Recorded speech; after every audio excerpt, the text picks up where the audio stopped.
Bonsoir tout le monde, j'espère que vous allez bien. Alors, voilà le deuxième jour ou la deuxième journée. Comme promis, voilà les mots du jour. Comme vous voyez devant vous, les mots du jour. C'est une rubrique de vocabulaire, composition. Voilà. Les noms, le contexte, le dérivé, émergence, intermédiaire, mutualisation, opportunité, polémique. Alors, je répète, les noms, contexte, dérive, émergence, intermédiaire, mutualisation,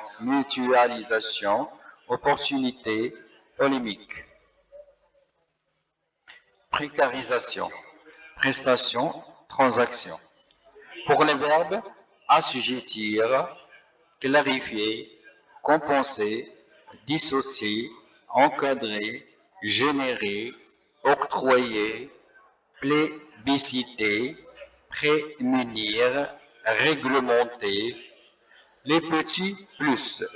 Activité lucrative, concurrence déloyale, développement exponentiel, économie d'interaction sociale, économie de pair à pair, économie de partage, fiscalité équitable, mode novateur, prestations sociales, prix attractif.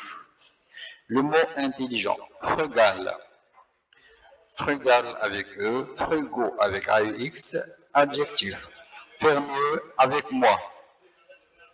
La locution à retenir, très importante dans la mesure où il est possible de remplacer car qui a une connotation d'un langage rudimentaire par dans la mesure où.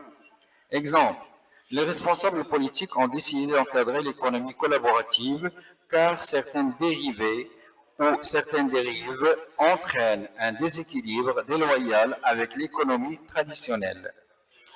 Les responsables politiques ont décidé d'encadrer l'économie collaborative dans la mesure où certaines dérives entraînent un déséquilibre déloyal avec l'économie traditionnelle. Le sens, il est le même, rien n'est changé, sauf car, avec dans la mesure où. Mettez-les en situation. L'économie collaborative. L'économie collaborative est un système d'échange, de partage de biens ou de services avec ou sans rémunération, mettant en relation les particuliers par l'intermédiaire de plateformes via Internet. Le développement exponentiel de ces plateformes, dû à un contexte économique peu favorable, et pour certains particuliers, la possibilité d'acheter à un prix attractif sans passer par les revendeurs habituels et pour d'autres un moyen de s'octroyer un revenu complémentaire. Les Français voient dans l'émergence de plateformes collaboratives un moyen pour compenser leur pouvoir d'achat en baisse, d'allier une consommation frugale à des besoins environnementaux et sociaux. En d'autres termes, dépenser moins, utiliser au mieux les ressources existantes et créer de nouveaux liens. Pour cela, la mutualisation des moyens répond sans équivoque à cette nouvelle dimension économique du partage et de la préservation des ressources naturelles. Cependant, l'économie collaborative qui repose à l'origine sur la solidarité et le partage est concurrencée par des plateformes qui offrent aux intervenants l'opportunité de générer des gains. Ainsi, face à l'ampleur du phénomène et pour empêcher les dérives qui font polémique, le gouvernement a décidé de clarifier et d'encadrer ces activités. D'une part, pour garantir une fiscalité équitable afin de protéger les entreprises traditionnelles d'une concurrence déloyale. D'autre part, pour prémunir contre les risques de précarisation, les personnes percevant un revenu instable.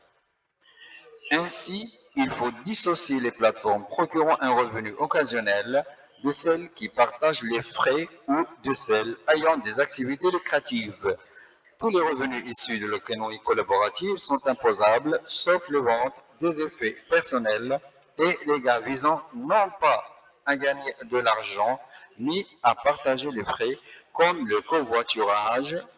Selon le montant de revenus et le type de prestation, les gains doivent être déclarés à l'administration fiscale et sont assujettis au paiement des cotisations sociales qui ouvrent droit à des prestations sociales. Par ailleurs, les plateformes sont de plus en plus plébiscitées pour acheter ou échanger, même si les internautes ne bénéficient pas toujours de la protection du consommateur dans la mesure où le code de la consommation s'applique aux vendeurs professionnels. Cependant, la législation évolue et réglemente peu à peu les transactions effectuées sur le web.